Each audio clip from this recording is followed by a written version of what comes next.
अरे बच्चों, आपके ही चैनल ऑल इन वन में आपका स्वागत है। आज मैं क्लास 10th के हिंदी व्याकरण के समास से महत्वपूर्ण ऑब्जेक्टिव प्रश्न उत्तर लेकर आया हूं, जो 2024 के परीक्षा में पूछा जाएगा। तो बच्चों, इस वीडियो को शुरू से लेकर पूरे अंत तक देखिएगा, ताकि समास से कोई भी प्रश्न आपके एग्जाम में ना छूटे। तो चलिए बच्चों, इस वीडियो को मैं पहले प्रश्न से शुरू करता हूं। जो पहला प्रश्न कर रहा है बच्चों,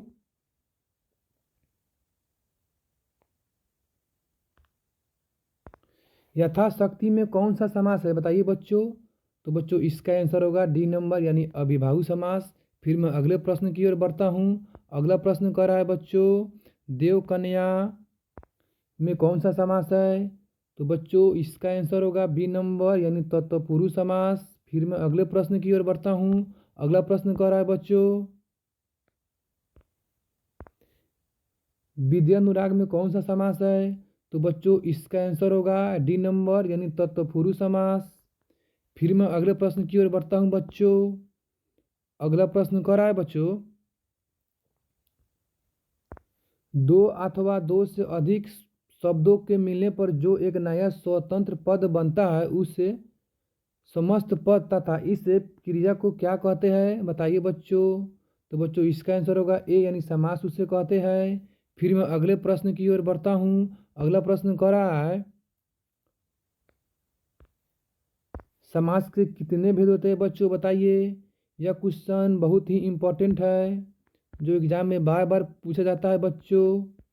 तो समास के बच्चों 6 भेद होते हैं, यानी बी नंबर इसका आंसर होगा। फिर मैं अगले प्रश्न की ओर बढ़ता हूं बच्चों। अगला प्रश्न कर रहा है बच्चे,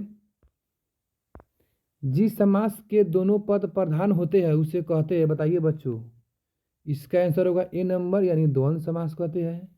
फिर मैं अगले प्रश्न की ओर बढ़ता हूं बच्चों। अगला प्रश्न कर रहा है बच्चों, जिस समस्त पद में पहला पद संख्यावाचक विशेषण हो अथवा जो समस्त पद किसी समुदाय की सूचना देता हो, वह कहलाता है, बताइए बच्चों। तो बच्चों, इसका आंसर होगा यानी बी नंबर, यानी द्विगु समास। फिर मैं अगले प्रश्न की ओर बढ़ता हूं बच्चों। अगला प्रश्न कर रहा है, जिस समस्त पद के खंड विशेष या विशेषण अथवा उपमान उपमेय होते हैं उसे कहते हैं, बताइए बच्चों। तो बच्चों, इसका आंसर होगा सी नंबर, यानी कर्मधारय समास कहते हैं। फिर मैं अगले प्रश्न की ओर बढ़ता हूं बच्चों। अगला प्रश्न कर रहा है, जिस समस्त पद में दूसरा पद प्रधान हो और प्रथम पद के कारक चिन्ह का लोप हो उसे कहते हैं। तो बच्चों, इसका आंसर होगा डी नंबर, यानी तत्पुरुष समास। फिर मैं अगले प्रश्न की ओर बढ़ता हूं। अगला प्रश्न कर रहा है बच्चों, जिस समास में प्रथम यानी पूर्व पद अव्यय हो और जो उत्तर पद के साथ जुड़कर पूरे पद को अव्यय बना दे उसे कहते हैं, बताइए बच्चों। तो बच्चों, इसका आंसर होगा डी नंबर, यानी अव्ययभाव समास। फिर मैं अगले प्रश्न की ओर बढ़ता हूं। अगला प्रश्न कर रहा है बच्चों, जिस समास में कोई भी पद प्रधान नहीं होता है वरन दोनों ही पद किसी अन्य संख्या शब्द के विशेषण होते हैं उसे कहते हैं, बताइए बच्चों। तो बच्चों, इसका आंसर होगा डी नंबर, यानी बहुब्रीहि समास। बच्चों, मैं जितने भी प्रश्न बता रहा हूँ यह काफ़ी ही इंपॉर्टेंट है। इसी प्रकार के प्रश्न आपके एग्जाम में पूछे जाएंगे बच्चों।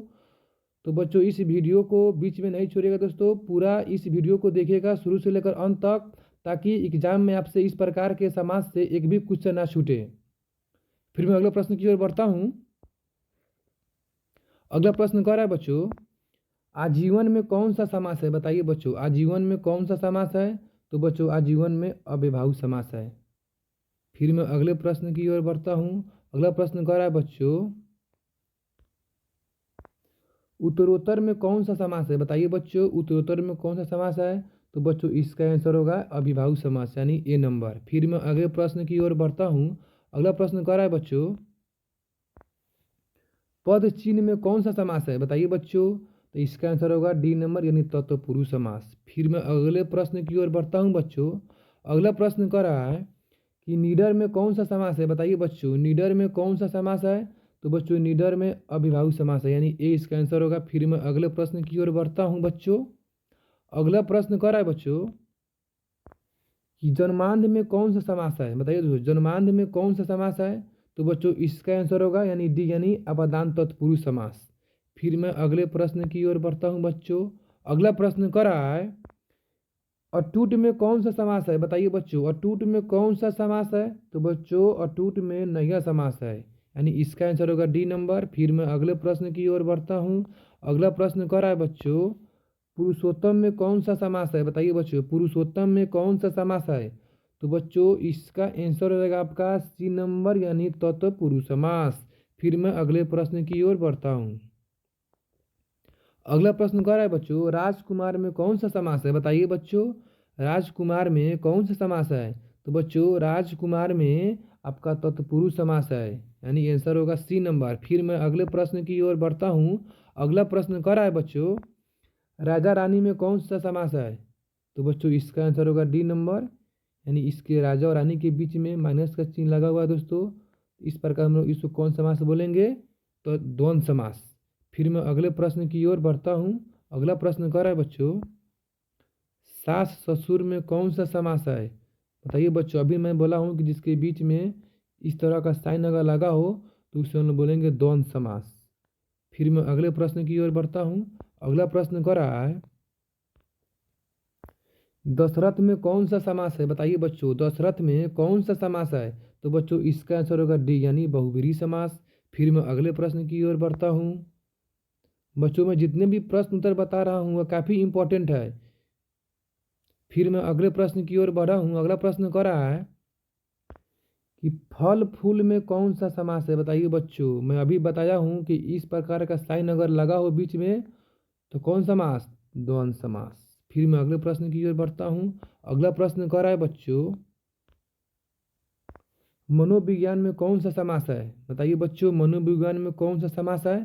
तो बच्चों इसका आंसर होगा सी नंबर यानी तत्पुरुष समास। फिर मैं अगले प्रश्न की ओर बढ़ता हूँ। अगला प्रश्न कर रहा है बच्चों रसोई पानी में कौन सा समास है, बताइए बच्चों रसोई पानी में कौन सा समास होगा। अभी बताया हूँ कि बच्चों कि जिसमें अगर सेमी कोमा यानी इस प्रकार का साइन लगा हो उसे हम लोग द्वंद्व समास बोलेंगे। फिर मैं अगले प्रश्न की ओर बढ़ता हूँ। अगला प्रश्न कर रहा है बच्चों पंचकौरी में कौन सा समास है, बताइए बच्चों पंचकौरी में कौन सा समास है। तो बच्चों इसका आंसर होगा बी यानी द्विगु समास। फिर मैं अगले प्रश्न की ओर बढ़ता हूँ बच्चों। अगला प्रश्न कर रहा है बच्चों मान मनौती में कौन सा समास है, बताइए बच्चों मान मनौती में कौन सा समास है। तो इसका आंसर होगा बच्चों डी नंबर यानी द्वंद्व समास। अभी बोले हैं कि इसके बीच में इस प्रकार का साइन लगा है उसको हम बोलेंगे द्वंद्व समास। फिर मैं अगले प्रश्न की ओर बढ़ता हूँ। अगला प्रश्न कर रहा है बच्चों दिया बाती में कौन सा समास है। अभी मैं बताया हूँ दोस्तों इसके बीच में कौन सा साइन लगा हुआ है, माइनस का साइन लगा हुआ है दोस्तों, इसको बोलते हैं सेमी कोमा। तो ये कौन समास होगा दोस्तों, द्वंद्व समास। फिर मैं अगले प्रश्न की ओर बढ़ूंगा। अगला प्रश्न कर रहा है बेटी पोतहू में कौन सा समास है, बताइए बच्चों। फिर वही मतलब उसी प्रकार के क्वेश्चन है। तो बच्चों इसका आंसर होगा डी नंबर यानी द्वंद्व समास। फिर मैं अगले प्रश्न की ओर बढ़ता हूँ। अगला प्रश्न कर रहा है बच्चों रहस्यमय में कौन सा समास है, बताइए बच्चों। तो बच्चों इसका आंसर होगा सी नंबर यानी तत्पुरुष समास। फिर मैं अगले प्रश्न की ओर बढ़ता हूँ। अगला प्रश्न कर रहा है बच्चों पिटाई में कौन सा समास है, बताइए बच्चों पिटाई में कौन सा समास है। तो बच्चों इसका आंसर होगा बी नंबर यानी द्विगु समास। फिर मैं अगले प्रश्न की ओर बढ़ता हूँ। अगला प्रश्न कर रहा है बच्चों सजीव में कौन सा समास है, बताइए बच्चों। यह भी क्वेश्चन है दोस्तों बहुत ही इम्पोर्टेंट है, ध्यान दीजिएगा बच्चों। इसका आंसर क्या होगा, यानी इसका आंसर होगा बच्चों ए नंबर यानी अविभाज्य समास। फिर मैं अगले प्रश्न की ओर बढ़ूंगा। अगला प्रश्न कर रहा है शोरगुल में कौन सा समास है, बताइए बच्चों शोरगुल में कौन सा समास है। तो बच्चों इसका आंसर होगा क्या होगा बच्चों बताइए। इसका आंसर होगा बच्चों डी नंबर यानी द्वंद्व समास। फिर मैं अगले प्रश्न की ओर बढ़ता हूँ। अगला प्रश्न कर रहा है बच्चों विशाल काय में कौन सा समास है, बताइए बच्चों विशाल काय में कौन सा समास है। तो बच्चों इसका आंसर होगा सी नंबर यानी कर्मधारय समास। फिर मैं अगले प्रश्न की ओर बढ़ता हूँ। अगला प्रश्न कर रहा है बच्चों रेल यात्रा में कौन सा समास है? बताइए बच्चों, रेल यात्रा में कौन सा समास है? तो बच्चों यह समास है तत्पुरुष समास यानी सी नंबर। फिर मैं अगले प्रश्न की ओर बढ़ता हूँ। अगला प्रश्न कर रहा है बच्चों, रेल विश्राम में कौन सा समास है? बताइए बच्चों, रेल विश्राम में कौन सा समास है? तो बच्चों इसमें हो जाएगा सी नंबर यानी तत्पुरुष समास। फिर मैं अगले प्रश्न की ओर बढ़ता हूँ। अगला प्रश्न कर रहा है बच्चों, अनंत में कौन सा समास है? बताइए बच्चों, यह भी क्वेश्चन बहुत ही इंपॉर्टेंट है। अनंत में कौन सा समास है? बताइए बच्चों। तो बच्चों इसका आंसर होगा बी नंबर यानी नया समास। फिर मैं अगले प्रश्न की ओर बढ़ता हूँ। अगला प्रश्न कर रहा है, सतराज में कौन सा समास है? बताइए बच्चों। तो बच्चों इसका आंसर होगा सी नंबर यानी तत्पुरुष समास। फिर मैं अगले प्रश्न की ओर बढ़ता हूँ। अगला प्रश्न कर रहा है बच्चों, अनचाहा में कौन सा समास है? बताइए बच्चों। इसका आंसर होगा बी नंबर यानी नया समास। फिर मैं अगले प्रश्न की ओर बढ़ता हूँ। अगला प्रश्न कर रहा है बच्चों, मातृभाषा में कौन सा समास है? बताइए बच्चों, मातृभाषा में कौन सा समास है? तो बच्चों इसका आंसर होगा यानी डी नंबर यानी तत्पुरुष समास। फिर मैं अगले प्रश्न की ओर बढ़ता हूँ। अगला प्रश्न कर रहा है बच्चों, अनजाना में कौन सा समास है? बताइए दोस्तों, अनजाना में कौन सा समास है? तो बच्चों इसका आंसर होगा बी नंबर यानी नया समास। फिर मैं अगले प्रश्न की ओर बढ़ता हूँ। अगला प्रश्न कर रहा है बच्चों, आवश्यकता अनुसार में कौन सा समास है? बताइए बच्चों। इसका भी आंसर होगा ए यानी अव्ययभावी समास। फिर मैं अगले प्रश्न की ओर बढ़ता हूँ बच्चों। अगला प्रश्न कर रहा है, भाई भौजाई में कौन सा समास है? बताइए बच्चों, भाई भौजाई में कौन सा समास है? अभी मैं बताया हूँ दोस्तों पहले वीडियो में यानी पहले प्रश्न में, इसके पीछे वाले प्रश्न में कि इस प्रकार का साइन लगाओ तो कौन सा होगा समास? द्वंद्व समास। फिर मैं अगले प्रश्न की ओर बढ़ूंगा।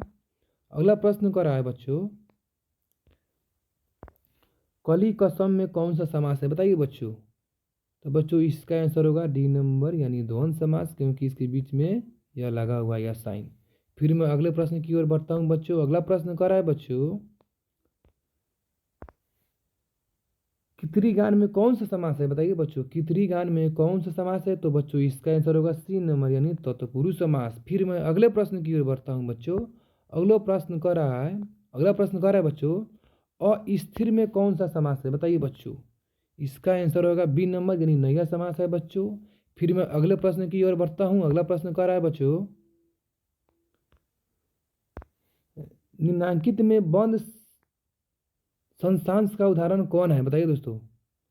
तो बच्चों इसका आंसर होगा ए नंबर यानी गुण दोष। फिर मैं अगले प्रश्न की ओर बढ़ता हूँ। अगला प्रश्न कर रहा है बच्चों, निम्नांकित में द्विगु समास का उदाहरण कौन है? बताइए दोस्तों, निम्नांकित में द्विगु समास का उदाहरण कौन है? तो बच्चों इसका आंसर होगा बी नंबर। फिर मैं अगले प्रश्न की ओर बढ़ता हूँ। अगला प्रश्न कर रहा है बच्चों, निम्नलिखित में तत्पुरुष समास का उदाहरण कौन है? बताइए बच्चों। तो बच्चों इसका आंसर होगा सी नंबर यानी राजकन्या। फिर मैं अगले प्रश्न की ओर बढ़ता हूँ बच्चों। अगला प्रश्न कर रहा है, निम्नलिखित में कर्मधारय समास का उदाहरण कौन है? बताइए बच्चों। तो बच्चों इसका आंसर होगा डी नंबर। तो बच्चों ये रहा आपके समास के मोस्ट इम्पॉर्टेंट ऑब्जेक्टिव क्वेश्चन दोस्तों 2024 के एग्ज़ाम में पूछे जाएंगे। तो दोस्तों यह वीडियो आपको अच्छा लगा होगा दोस्तों, तो इसे अपने फ्रेंड के पास भेजिएगा दोस्तों। और हमारे चैनल पर नए हैं तो दोस्तों सब्सक्राइब कीजिएगा, लाइक कीजिएगा और दोस्तों के पास शेयर कीजिएगा और कमेंट कीजिएगा दोस्तों। अगर चाहते हैं PDF तो हमारे व्हाट्सअप नंबर है दोस्तों 8002725461 पर बच्चों कॉल कीजिएगा। इस पर आपका PDF चला जाएगा बच्चों। अगर यह वीडियो अच्छा लगा हो तो लाइक और सब्सक्राइब कीजिएगा बच्चों। मिलते हैं फिर अगले वीडियो में। जय हिंद, जय भारत, आपका दिन मंगलमय हो।